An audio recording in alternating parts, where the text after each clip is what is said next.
ममता बनर्जी अभिषेक बनर्जी को भनक पड़ गई थी ऐसा कुछ होने वाला है? नंबर बहुत बड़ा है, 58 कह रहे हैं कि नेता हमारी वही हैं लेकिन ब्रेक अवे कर लिया है।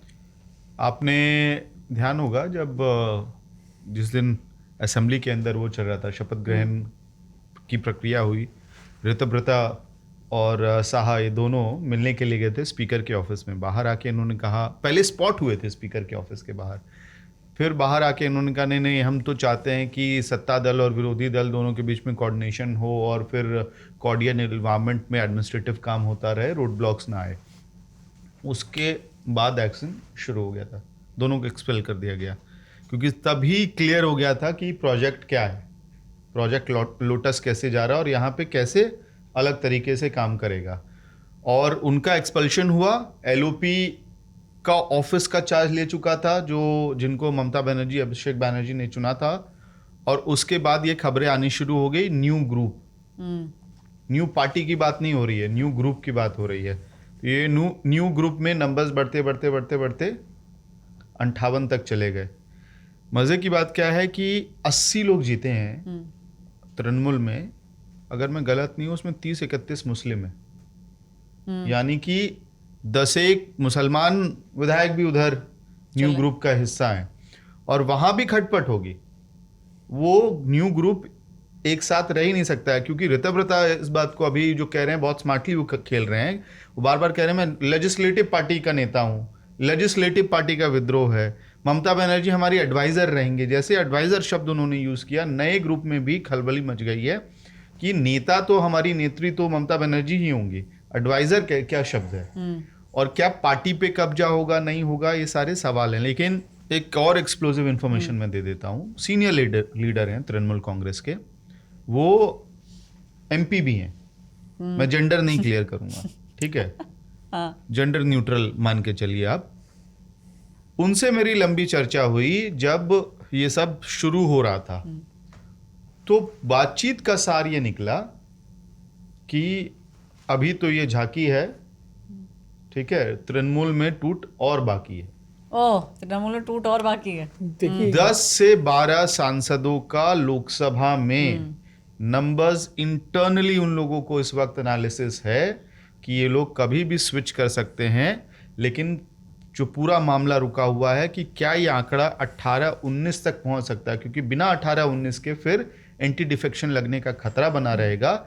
इस वजह से ये मामला जो है आप कह सकते हैं कि टेस्टिंग ग्राउंड्स पे करके नाम लिस्टिंग करके रख लिया गया। और ये बात तृणमूल की टॉप लीडरशिप को भी पता है कि इस तरह की चीज़ें चल रही हैं, और यही वजह है कि नीचे भी सारी यूनिट्स को अभी भंग कर दिया गया है, क्योंकि जो बैटल है वो लंबा होने वाला है, लॉन्ग ड्रॉन होने वाला है। और कॉन्स्टिट्यूशनल बैटल जो हमने पार्टी को लेके पहले देखे हैं, शिवसेना वाला एक मॉडल था, एनसीपी वाला एक मॉडल था, चिराग पासवान वाला एक मॉडल था एलजेपी का, ये संभवतः लीगली एक अलग तरह का बैटल टर्न आउट करेगा आगे जाके।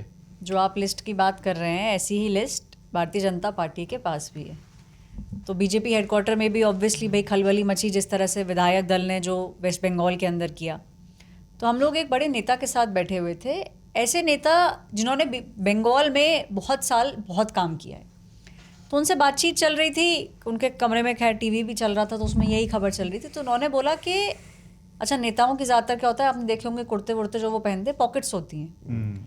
मज़ेदार बात यह है कि उनकी पॉकेट के अंदर एक पर्चा था, नाम उन्होंने नहीं दिखाई। तो उन्होंने वो पर्चा बाहर निकाला, हम कुछ रिपोर्टर्स वहाँ बैठे हुए थे, और पर्चा निकाल के उन्होंने खोला और बोला नाम नहीं बताऊंगा, लेकिन हमें फीलर्स, हमें फ़ोन कॉल्स लोकसभा के सांसदों से भी, राज्यसभा के टीएमसी के सांसदों से भी आ चुका है।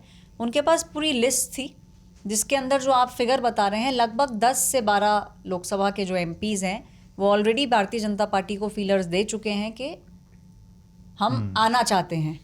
अब ये बीजेपी इस समय मंथन कर रही है, वेट एंड वॉच है कि भाई एग्जैक्टली देखा जाए कि करना क्या है। तो बीजेपी के पास काफ़ी टाइम से धीरे धीरे ये फीलर्स आ रहे हैं। देखिए ऐश्वर्या, आपको याद होगा कि असम और बंगाल के चुनाव से पहले मैंने भविष्यवाणी की थी कि असम और बंगाल दोनों बीजेपी जीतेगी।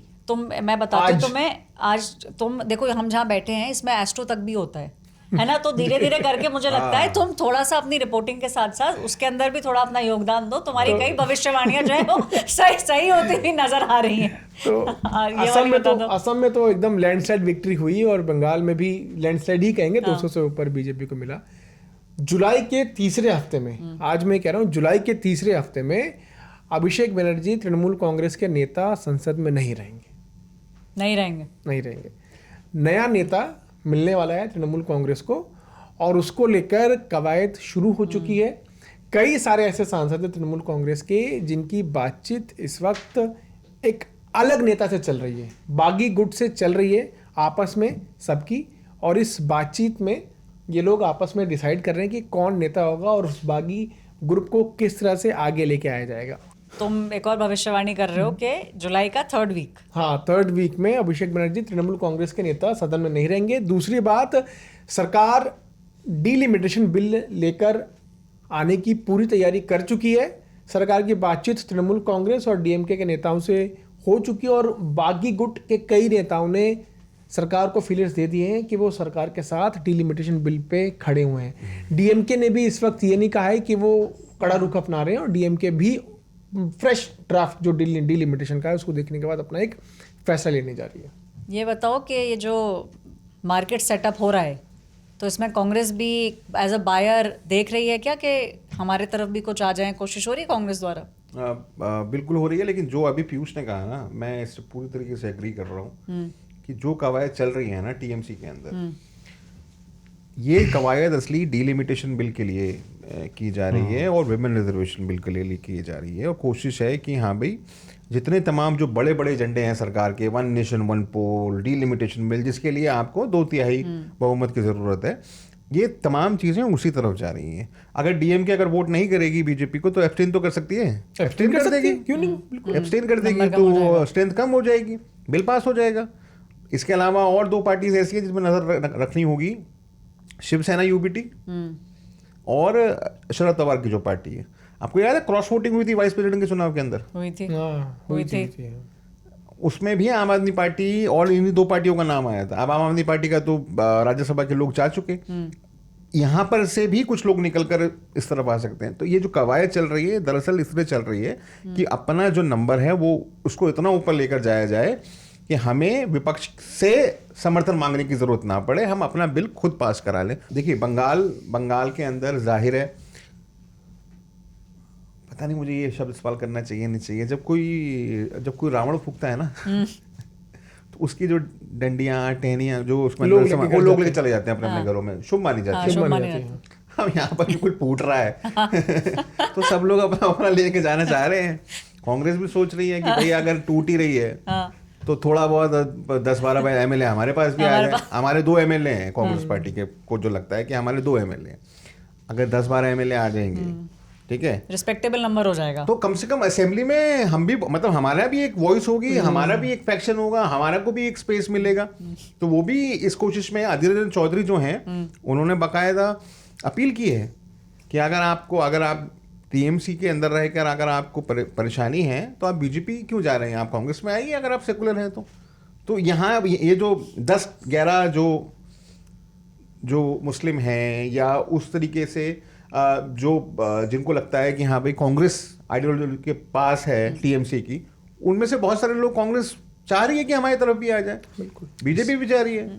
इसी में ये जो कह रहे हैं ना, वो लार्जली असेंबली में पिक्चर अब ऐसा दिखने जा रहा है जो कांग्रेस असम में दिखती है। अच्छा। तो टीएमसी जो है बंगाल में बीजेपी का जो एक्सपेरिमेंट मुझे लग रहा है वो ये रह गया है कि ममता बनर्जी के साथ टायर्ड, रिटायर्ड और मुस्लिम, यही लोग रह जाए। देखिए ये जो डीलिमिटेशन बिल है या वुमेन्स रिजर्वेशन बिल है या 1 नेशन 1 इलेक्शन वाला जो सोच है सरकार की, उसमें कितना फायदा सरकार को अब होने वाला है मैं आपको बताऊं। वाईएसआरसीपी, बीजेडी, आम आदमी पार्टी और अब तो जो तृणमूल कांग्रेस का अगर बागी गुट आ गया, साथ साथ डीएमके, आप ये सोचिए कि एक लार्जर पिक्चर निकल के सामने आ रही है और ये एक लार्जर ग्रुप है इंडिया ब्लॉक का। जो अब तक कहा जाता था कि ये सब के सब साथ में एक साथ रहेंगे तो एक बड़ा ऑपोजिशन दिखेगा, ये वो पार्टीज है, बड़ी ऑपोजिशन पार्टीज है जो या तो न्यूट्रल रहकर अपना काम कर रही हैं, या फिर जैसा राहुल बता रहे हैं कि अगर एब्सटेन करने की बात हुई, अगर ये एब्सटेन कर गए तो ये जो तीनों हैं, चाहे वो वन नेशन वन पोल, चाहे वुमेन्स रिजर्वेशन बिल या डीलिमिटेशन, इनको पास कराने में सरकार को कोई प्रॉब्लम नहीं होगी। Reporters off air.